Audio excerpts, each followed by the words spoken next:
Leíamos en el libro de Hebreos y ahí teníamos la base, pero estábamos viendo cómo la fe, por ejemplo, es un concepto bastante abstracto y que Dios nos ha dejado, ¿no? Una Biblia completa, ¿no? Y todo el antiguo pacto, todo el Antiguo Testamento es una serie de ilustraciones, ¿verdad? Como dice también el Nuevo Testamento, una figura y una sombra de las cosas espirituales, una ilustración de las verdades abstractas, ¿no? Y ahí se ve en muchos pasajes cómo es la fe, cómo es la falta de fe, por lo menos los resultados, ¿verdad? Y nuestro concepto de la fe, que necesita ser enriquecido porque la fe es tan importante, ¿verdad? La fe es quizás una de las palabras más importantes, uno de los conceptos más valiosos de toda la vida nuestra. Amén. Por medio de la fe tenemos prácticamente acceso a toda la gracia, a toda la riqueza de esa gracia maravillosa que Dios nos dio. Amén. Y aquí en el libro de Hebreos, el autor a los Hebreos, en estos dos pasajes, desde el capítulo 3 al 4, el autor a los Hebreos les exhorta, ¿verdad?, a estar en la gracia y les da un ejemplo de cómo algunas personas habían dejado de creer, ¿verdad?, en el Antiguo Testamento, los israelitas, básicamente en el desierto, y cómo no habían entrado en el reposo de Dios, ¿verdad? En la tierra que fluye leche y miel, en la tierra prometida, ¿verdad? Dios no nos ha llamado a una vida de total sufrimiento, definitivamente no. Tenemos sufrimiento en nuestra vida, pero el sufrimiento siempre igual tiene un propósito, siempre viene para enseñarnos algo, como dice Santiago, ¿verdad? Para perfeccionarnos. Pero en realidad, aún cuando viene la prueba, podemos estar llenos de paz y llenos de gozo en nuestra vida, ¿verdad? Y definitivamente eso ayudará a que aprovechemos las pruebas. Aquí nos muestra cómo Dios, para llevar a Israel de Egipto, ¿verdad?, de un lugar de esclavitud y meterlo a la tierra prometida, lo hizo pasar por un desierto, ¿verdad? Pero el desierto no es el destino que Dios tiene no era el destino que Él tenía para ellos, ni es el destino que tiene para nosotros, ¿no? La vida de sufrimiento no es, en realidad es una etapa de la vida, es una etapa del camino. Y muchas veces es muy necesaria porque ahí aprendemos muchas cosas, ¿no? Israel debió aprender ahí, la dependencia de Dios, la guianza de Dios, ¿verdad? La nube que los guiaba. En el desierto, en lo más, podemos decir, en lo más meridional, al sur, en el desierto, fue cuando Dios les dio la ley. Les bajó los 10 mandamientos y toda la ley, les enseñó el sacerdocio, les dio los materiales y ahí mismo, ¿no? Ellos construyeron el tabernáculo, que es un simbolismo muy precioso de muchas cosas del Nuevo Testamento. El tabernáculo, por ejemplo, simboliza al hombre. Aquí en Hebreos dice que la casa de Dios, y en Corintios dice que la casa de Dios somos nosotros, ¿verdad? Entonces ahí está la casa de Dios. Entonces, esta carta a los Hebreos, creo que estoy como empezando, pero la verdad que es necesario construir un marco, ¿verdad? La carta a los Hebreos era una carta a algunos cristianos judíos. Recuerden que la primera iglesia era totalmente judía.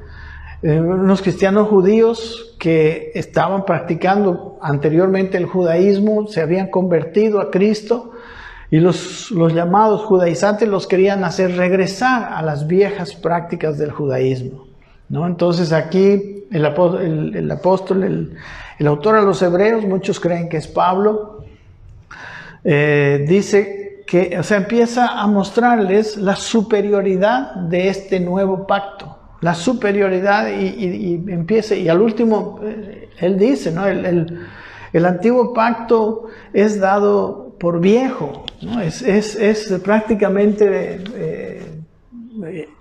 obsoleto, ¿no? Y hoy entramos a un nuevo pacto, siempre mejor, ¿no? Empieza mostrando, por ejemplo, a un Jesús, ¿no? Mejor, mayor que los ángeles. Sigue mostrando a un Jesús mayor que Moisés, ¿verdad? Y luego así, ¿no? Un sumo sacerdote mayor que los sacerdotes de la línea de Aarón, ¿no? Un sacerdote según el orden de Melquisedec. Entonces, lo que hace el autor en esta carta es mostrar la superioridad de Cristo y del nuevo pacto, ¿no? En este capítulo 3 está terminando, ¿no? Un argumento hablando de que Cristo era superior a Moisés, ¿no? Porque Moisés fue fiel, dice, en toda su casa, pero Cristo es el que construyó la casa. Cristo es el hijo. Moisés fue el siervo, ¿verdad? Entonces, y luego empieza una parte exhortativa, que es la que estamos considerando nosotros, ¿verdad?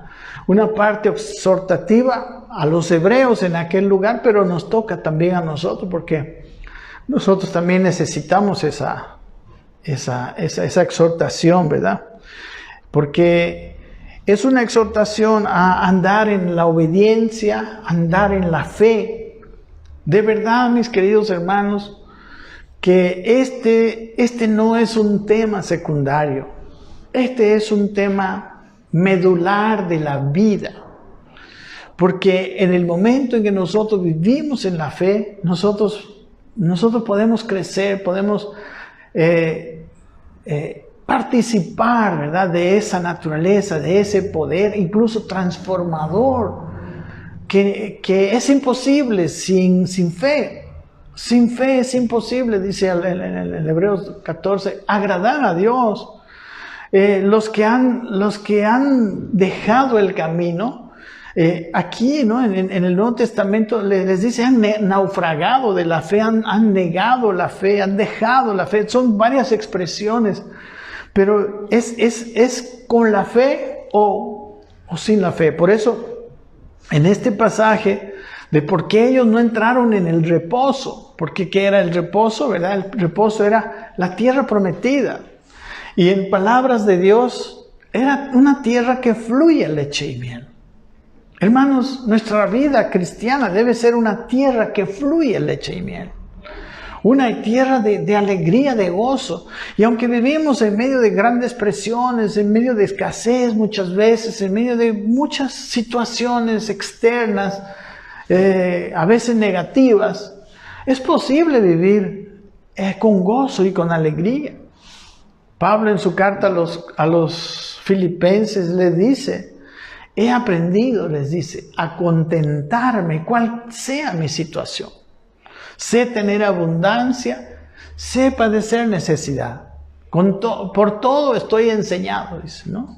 Y luego dice la famosa frase que a veces nosotros le sacamos de contexto. Dice, todo lo puedo en Cristo que me fortalece. Amén. Entonces, Pablo era un batallador de la fe, como vamos a mirar más adelante. Era un luchador de la fe, porque la fe tiene muchos enemigos. Amén. Nuestros propios ojos muchas veces, si nosotros no los usamos bien, se convierten en enemigos de la fe, ¿no? Porque le creemos más a nuestra vista, a nuestra mirada de cómo está lo natural y cómo se nos presentan algunas cosas, más que a la visión y al punto de vista de Dios, que es el punto de vista verdadero. Amén. Esta vida está llena de apariencias y llena de espejismos, ¿no? Llena de apariencias que en realidad no son realidad, ¿no? Mucho del miedo, mucho del terror que pasa por nuestras vidas no es real, nunca va a venir a nosotros. Pero ahí estamos nosotros llenos de temor, viviendo vidas. O sea, ¿se dan cuenta, por ejemplo, qué feo es vivir el temor? Uno puede vivir, no sé, en una fortaleza rodeada de seguridad, pero lleno de temor. O sea, lo que está adentro es mucho más importante que lo que se ve afuera. Amén. Y lo que está dentro es pues lo que se expresa después a través de nuestra vida, nuestros labios, etc. Entonces voy a leer con ustedes otra vez desde el capítulo 3, versículo 7, para volver a entrar en el tema. Hebreos 3, 7 en adelante, ¿no? Es esta exhortación de Pablo. Dice, por lo cual, como dice el Espíritu Santo, dice, o sea, luego de hablar, ¿verdad?, de que Jesús era superior a Moisés, dice, por lo cual dice el Espíritu Santo, ¿no?, si oyereis hoy su voz, no endurezcáis vuestros corazones, como en la provocación, en el día de la tentación en el desierto, donde me tentaron vuestros padres, me probaron, y luego vieron mis obras 40 años. A causa de lo cual me disgusté con esta generación y dije, siempre andan vagando en su corazón y no han conocido mis caminos, ¿no? Cuando nosotros no tenemos claro hacia dónde vamos, no tenemos claro para quién vivimos, para qué vivimos, estamos vagando en nuestro corazón como ellos, ¿no? Y no podemos conocer los caminos de Dios porque andamos en nuestros caminos. Por tanto, juré en mi ira, dice el versículo 11, no entrarán en mi reposo, ¿no? El reposo precisamente es la tierra prometida, ¿no? En este contexto, para ellos era la tierra prometida, para nosotros lo que estamos construyendo, ¿verdad? Un concepto de la vida en el Nuevo Testamento, en el Nuevo Pacto, en el reposo. Es una vida en reposo. En reposo donde hay el fruto del Espíritu, ¿no? Gozo, paz, bondad, paciencia, ¿verdad?, fe, humildad. Entonces dice el versículo 12, mirad hermanos, ¿no? Por eso les digo, este es un pasaje, es una parte muy exhortativa. Mirad hermanos, dice, que no haya en vosotros, en ninguno de vosotros, corazón malo de incredulidad para apartarse del Dios vivo, ¿no? ¿Verdad? Así como la fe nos lleva a ser justificados, nos lleva a una vida en el reposo de Dios, la incredulidad, dice, o sea, no tengan corazón malo, dice, ¿no? Es mala la incredulidad. La incredulidad es un pecado que tristemente nadie casi, digamos, se da cuenta, nadie predica contra él, nadie se fija, ¿no? Nos fijamos en la mentira, nos fijamos en otras cosas, ¿no? Ay, no, que fulano lo vi tomando, no, fulano lo vi haciendo cosas externas, que en realidad muchas de ellas ni siquiera son pecado. Pero la incredulidad, algo interno, es algo malo. Es realmente más malo de lo que pensamos y de lo que creemos. La incredulidad nos anula. La incredulidad nos hace salir de ese estado de ser hijos de Dios casi a un nivel de nadie, ¿no? A un nivel de todos los que no son hijos de Dios. Entonces, aquí dice, corazón malo de incredulidad, dice. Antes, versículo 13, exhortaos los unos a los otros cada día. Y es cada día porque, hermano, la batalla de la fe es hasta el último día de nuestra vida. Y Pablo dijo en sus últimas palabras en la segunda de Timoteo, que fue la última carta que él escribió, he peleado la buena batalla, he acabado la carrera, he guardado la fe. Y guardado la fe no quiere decir que se la ha metido en el bolsillo, ¿verdad? Sino que caminaba con fe todo el tiempo. Él vivía una vida de fe. Porque somos, dice versículo 14, porque somos hechos participantes de Cristo, con tal que retengamos firmes hasta el fin nuestra confianza desde el principio. Miren lo que les decía. Dice, somos participantes, somos hechos participantes de Cristo, pero hay como una condición, ¿no? La expresión, no sé qué se llama en gramática, pero dice con tal que, ¿no? Si es que, amén, retenemos firmes hasta el fin nuestra confianza del principio. Y la palabra confianza está traducida confianza, pero es la palabra fe. En el idioma original es la palabra pistis, que es la palabra fe. Su fe del comienzo, dice, es necesario que la retengamos, es necesario que permanezcamos, como habíamos hablado antes. Dice el versículo 14, el versículo 15, entre tanto que se dice, si oyereis hoy su voz, no endurezcáis vuestros corazones como en la provocación. Si oímos su voz, ¿qué dice Romanos 10:17? Dice que la fe viene por el oír. Y aquí dice, si oyereis hoy su voz, no endurezca tu corazón. Al contrario, ten un corazón blandito de obediencia. Amén. No endurezcáis vuestros corazones como lo que pasó en la provocación, ¿no? En la provocación, como hemos visto, era aquello que pasó en Masá, en Meriba, y aquello que pasó allá, luego, digamos, la última, donde ya no hubo más remedio que muera una generación, que se queden 40 años, cuando iban ya, digamos, a las puertas de la entrada de la tierra prometida. Entonces, aquí dice que no endurezcamos cuando oímos la voz de Dios. Hermano, muchas veces sabemos lo que tenemos que hacer. Muchas veces Dios habla en nuestro corazón.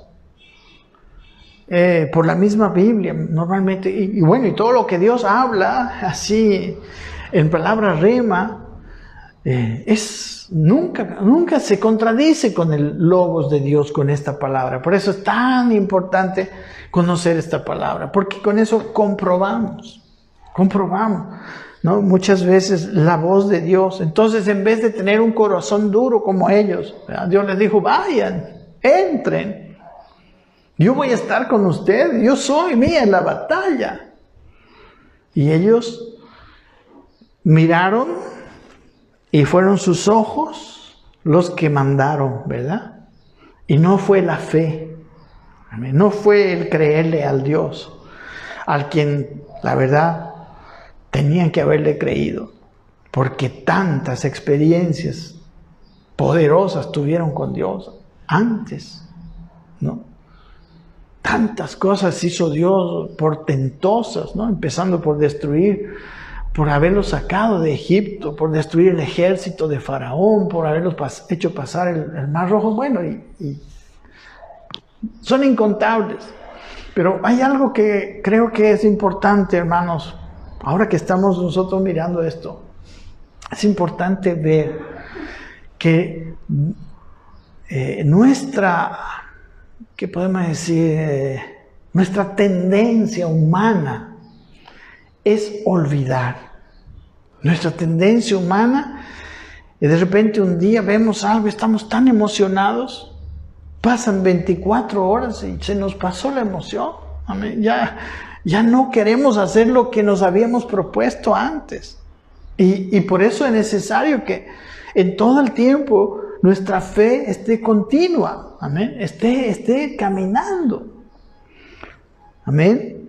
Entonces, dice el versículo 16, ¿quiénes fueron? Preguntan los que, habiendo oído, le provocaron. No es que no oyeron. Ellos sabían. O sea, este último pasaje ocurrió después del Sinaí. En el Sinaí Dios les habló, les había dado, ¿no? ¿No fueron todos los que salieron de Egipto por mano de Moisés? O sea, ¿no fueron todos librados de Egipto? O sea, no estoy hablando a un pueblo que nunca escuchó de mí, sino más bien a los que experimentaron en vivo las maravillas de este Dios. Por eso, hermanos, es importante. Hoy puedo estar bien, pero no es garantía de que mañana esté bien. Amén. Así como también conocimos a alguien y lo conocimos como una persona mala, realmente le hicimos una cruz. Tampoco es imposible que esa persona cambie. A veces nosotros tenemos un concepto muy... Bueno, para lo malo parece que la memoria es mucho mejor muchas veces. Tristemente esa vieja naturaleza que tenemos parece ser así. Amén. Así que dice aquí, ¿quiénes fueron los que habiendo oído le provocaron? ¿Por qué le provocaron? ¿Qué le provoca a Dios? ¿Qué le molesta a Dios? Quiero decirles, hermanos, que lo que más le molesta a Dios, bueno, es la incredulidad. Es la incredulidad, porque la incredulidad nos saca. O sea, la incredulidad es como la desconfianza. Es como si alguien maravilloso viene a nuestras vidas y nosotros empezamos a desconfiar. Alguien que nos quiere dar con todo cariño algo y nosotros no, cuidado, desconfiamos, ¿verdad? De ese Dios maravilloso que nos ama.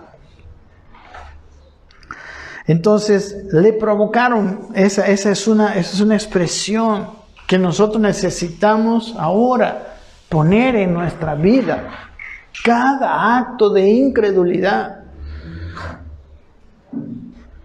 no es inocente. Amén. Cada momento que Él me dice algo y yo endurezco mi corazón y no creo, no es inocente. Hermanos, es algo malo. Nos hace daño. Y a Dios no le hace daño, ¿verdad? Él sigue siendo Dios. Pase lo que pase con sus criaturas, Él sigue siendo Dios. Todo su consejo es por amor a nosotros. Dice, seguimos adelante. Dice el versículo 17, ¿y con quiénes estuvo él disgustado 40 años? Le provocaron y Dios se enoja. Sí. Dios se pone disgustado. Sí, Señor. Amén. Y está disgustado y enojado por la incredulidad. Dice, versículo, ¿con quiénes estuvo él disgustado? Versículo 17, la segunda parte dice, ¿no fue con los que pecaron, cuyos cuerpos cayeron en el desierto? Cuando Dios se disgusta. ¿Y por qué se disgusta Dios? ¿Sabe qué? ¿Por qué se disgusta Dios? O sea, cuando llega, digamos, al colmo su disgusto, cuando ve que ya no puede él hacer nada, cuando ve que ya no hay remedio. O sea, el hombre es a veces terco, bueno, pero Dios sigue insistiendo, ¿verdad? Nos sigue insistiendo, nos da otra oportunidad, nos sigue hablando. Pero llega un punto en que la verdad es que nosotros no queremos. Es que el hombre no está dispuesto a seguir a Dios, no está dispuesto a creer a Dios. Y Dios, recuerden, Dios nos respeta nuestro libre albedrío. Su influencia siempre es externa. Cuando le decimos, toma control de mi vida, no sé, es un buen deseo, ¿verdad? Pero en realidad nosotros siempre tenemos el control. Déjeme decirle, usted siempre tiene el control. Usted no puede decirle, Dios toma el control y echarse a dormir. No. Dios lo va a guiar. Pero usted toma las decisiones de su vida. Amén. No seamos irresponsables. No pensemos lo contrario.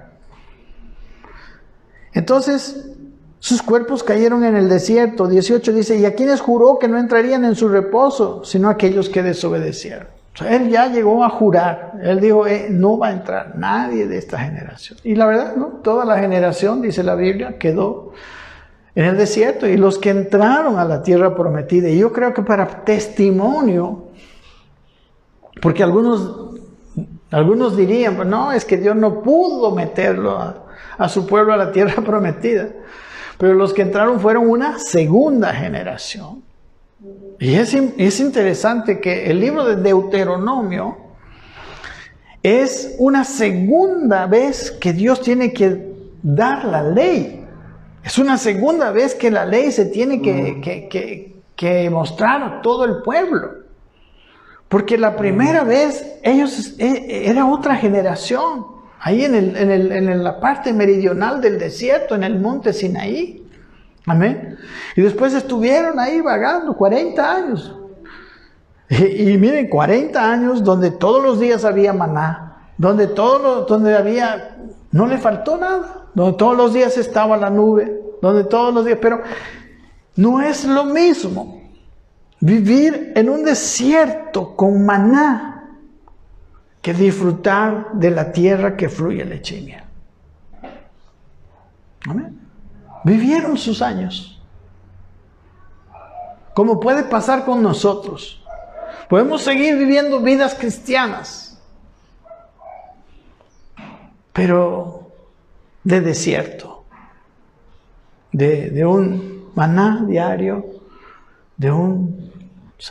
sin fruto, sin gozo, ¿verdad? Pero el plan de Dios es, entra a la tierra prometida. En nuestros términos que estamos hablando, entra en mi reposo. Amén. Entra en una vida de fe, entra en una vida de gozo, entra en una vida de paz, entra en una vida de abundancia. Amén. Y no estoy hablando simplemente en el área material, en abundancia, de todo hay, de alegría, de felicidad. Pero a esa generación, Él juró, ustedes no van a entrar. Y cuando Dios jura, ya no hay oportunidad para arrepentimiento. Ahí pudieron haberse arrepentido ahí en esos 40 años, pero ya Dios había jurado, o sea, ya había determinado algo. Amén. O sea que hay un tiempo. Usted no puede negar esta verdad bíblica de que todo tiene un tiempo. Hay personas, hermanos, que arruinan su vida porque en el momento más preciso no tomaron las decisiones correctas. Y claro, no es que dejaron de ser el Israel de Dios, no es que dejó Dios de amarlos, pero Él hizo un juramento, no van a entrar.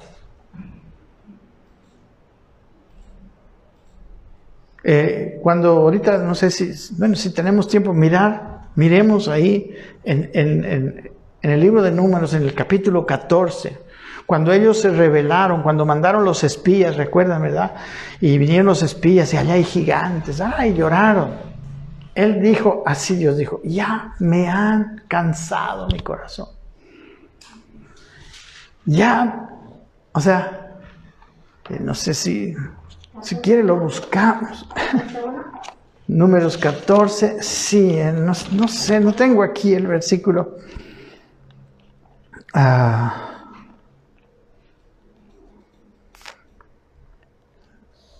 Gracias por su paciencia, mis hermanos.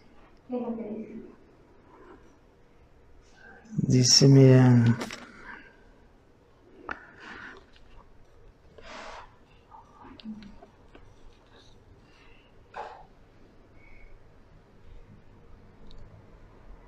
Jehová dijo, el 14:11.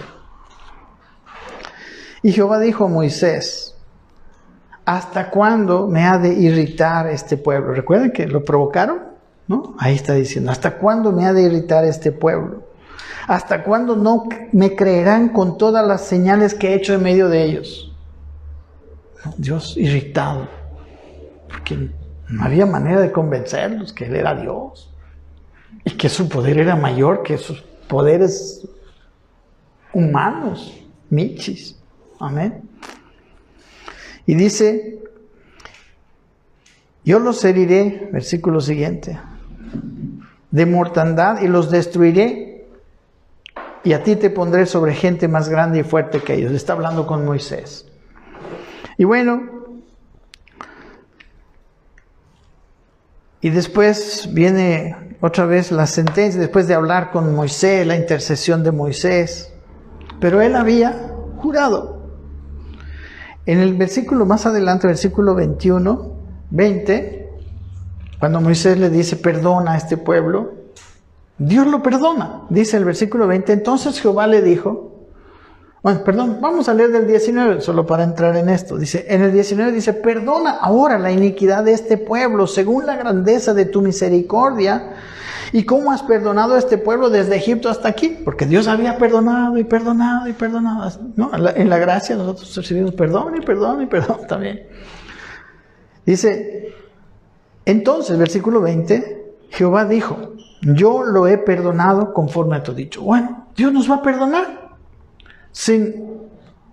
¿Alguna vez nos puede perdonar sin meternos a la tierra prometida? Sí, Señor. Amén. Él los perdonó. Más, versículo 21. Ciertamente como vivo yo y mi gloria llena toda la tierra. Ese es el juramento que hizo. Todos los que vieron mi gloria y mis señales que he hecho en Egipto y en el desierto y me han tentado ya 10 veces y no han oído mi voz, no verán la tierra de la cual juré a sus padres. No, dice, ninguno de los que me ha irritado la verá. Amén.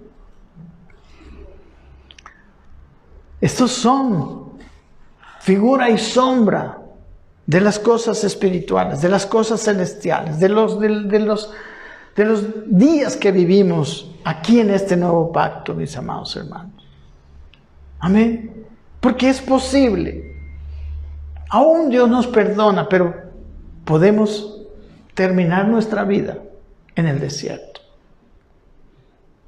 Si nosotros insistimos en la incredulidad.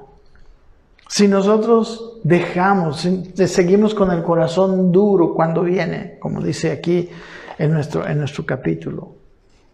Amén. Si tenemos corazón malo de incredulidad para apartarnos, para no escuchar. Y el versículo, volvemos a Hebreos 3, dice, versículo 19, como para dar el resumen. Dice, y vemos que no pudieron entrar a causa de ¿qué? De incredulidad. Apistía, ¿no? La palabra incredulidad es la palabra pistis. Incredulidad es apistía, o sea, no fe. Amén. Hermanos, nuestra vida, si nosotros queremos vivir la vida que Dios tiene para nosotros, tiene que ser una vida de fe. O sea, no puede ser que yo ya creí cuando me salvé y luego, bueno, yo no sé, por ahí te quedas en el desierto y vas a vivir toda una vida de desierto, pero nunca vas a entrar en la tierra prometida. Ese no es el plan de Dios para nadie, para su iglesia, para ti, para mí, no es el plan de Dios. Dios nos sacó a un pueblo de Egipto para que murieran en el desierto. Es más, ese es el argumento de Moisés que le dice, Señor, la gente de afuera, las otras naciones van a decir, porque Jehová no pudo meter a este pueblo, por eso está en el desierto. Y Dios dijo, sí, esta generación se va a quedar, pero yo voy a meter a la otra generación. Los hijos de ellos entrarán y darán testimonio. Amén. De que no es que yo no pude, es que no, ya me llenaron, amén. Ya no pude soportar su vida de incredulidad. Hermanos, yo les exhorto a ustedes. Si oímos hoy su voz, no endurezcamos nuestros corazones. Guardémonos de la incredulidad. Como les digo, a veces, ay no, que yo no tomo, que yo no fumo, que yo no... como si fuera gran cosa. No, el pecado grave es la incredulidad. Amén. La incredulidad es la base de la muerte. Y sigue diciendo el autor a los Hebreos, ¿no? El siguiente versículo, ¿no? El que hizo versículos Lo dividió en capítulos, aquí dividió el capítulo a la mitad de la conversación del autor. Dice versículo 4, temamos pues, hermanos, amén. Espero que sea esto lo que está pasando con nuestros corazones. Temamos pues, no sea que permaneciendo aún la promesa de entrar en su reposo,